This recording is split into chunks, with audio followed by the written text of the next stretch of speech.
O Senhor liberta os justos de todas as angústias. Salmo 33. O bom dia. Em nome do Pai, do Filho e do Espírito Santo.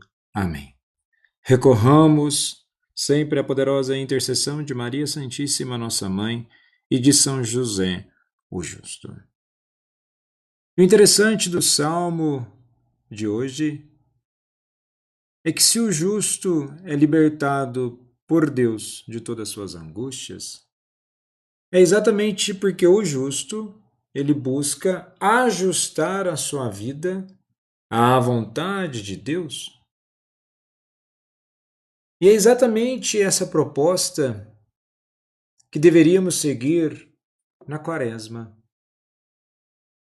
Buscar ao máximo, não só nos 40 dias, mas a partir dos 40 dias, intensificar que a nossa vida seja ajustada à vontade de Deus.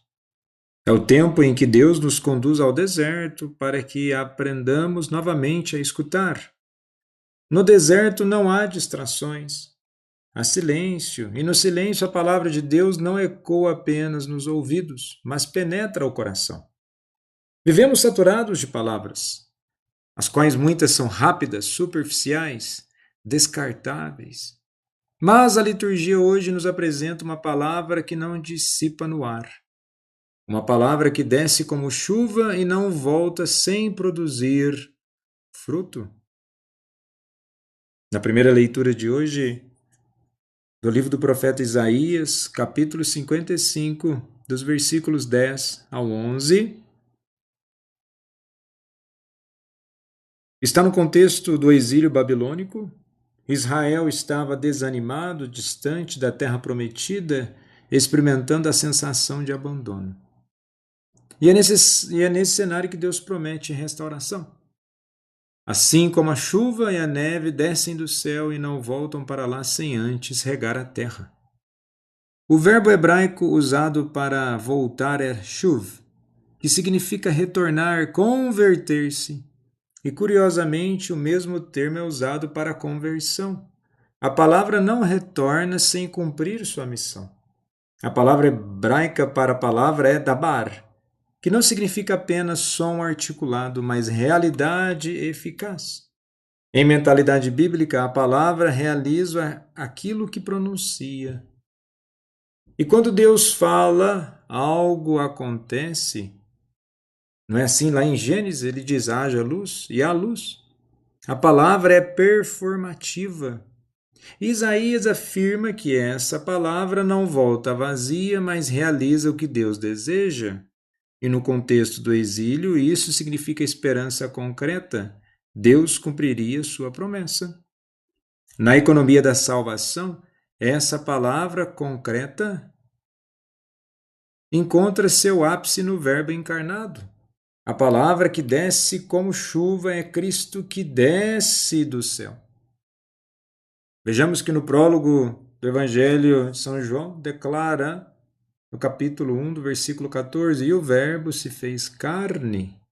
O termo grego logos indica razão, sentido, princípio. Cristo é a palavra eterna do Pai, que não apenas comunica uma mensagem, ele é a mensagem. Isaías anuncia a eficácia da palavra. O Evangelho revela que essa eficácia tem rosto. Na cruz, aparentemente a palavra parece silenciada, mas é ali que ela frutifica. A morte de Cristo é a semente que cai na terra, conforme João 12, versículo 14, e produz fruto abundante. A chuva que fecunda a terra é a figura da graça que fecunda a humanidade. E no Evangelho de hoje, em Mateus 6, dos versículos 7 ao 15, situa-se no coração do Sermão da Montanha. E Jesus ensina a justiça superior do reino. E ele começa advertindo: quando orardes, não useis muitas palavras, como fazem os pagãos. E o termo grego para muitas palavras, batalogésete, que sugere repetição vazia, tagarelice mecânica. Cristo não condena a repetição.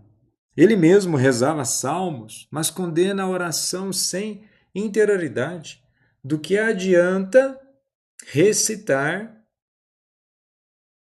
várias orações, tipos de manifestações devocionais, se as mesmas não têm sentido na tua vida. Deus não é convencido por quantidade, mas por verdade.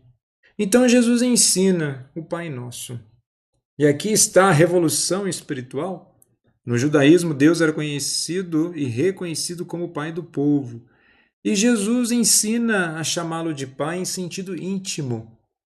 E é exatamente que aí temos o termo aramaico subjacente, que é Abba, expressão de proximidade filial.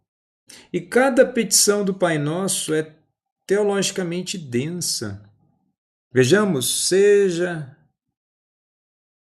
no contexto ao qual nós podemos trazer para elementos do dia a dia, ou apenas para uma análise da própria Escritura.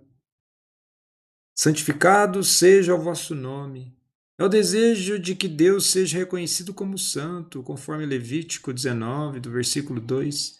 Venha o vosso reino. É uma súplica escatológica, ou seja, daquilo que há de vir. Seja feita a vossa vontade.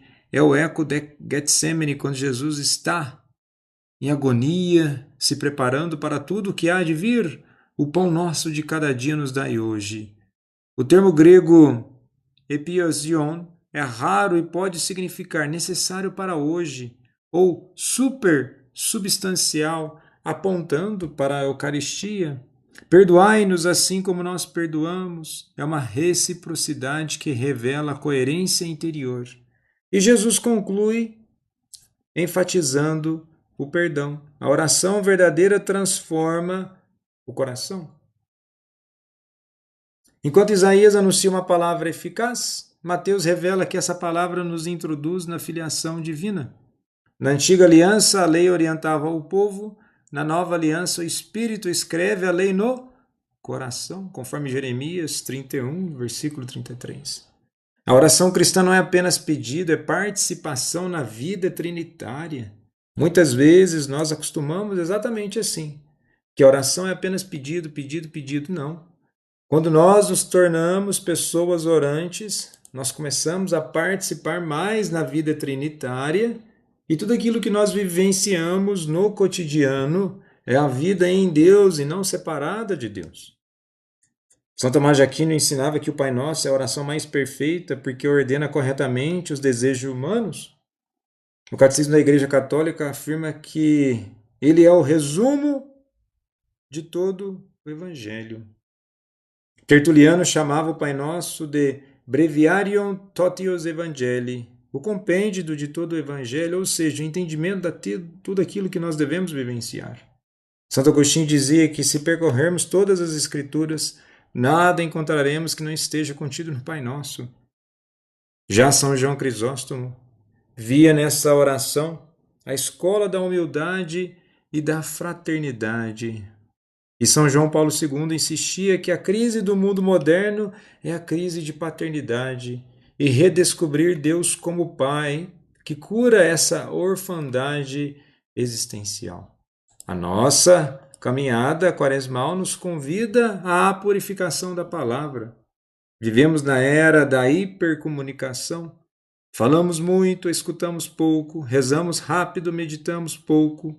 O secularismo tenta seduzir a outras coisas e reduzindo Deus a um conceito abstrato. A superficialidade espiritual transforma a oração em formalidade. E com isso, perde-se a dimensão do deserto interior e da própria prática da espiritualidade. Sem silêncio não há escuta, sem escuta não há conversão, sem conversão não há Páscoa. O jejum quaresmal deve incluir jejum de ruído, jejum de dispersão, para que possamos aprofundar o nosso relacionamento com o nosso Pai. Jesus, manso e humilde de coração, fazei nosso coração semelhante ao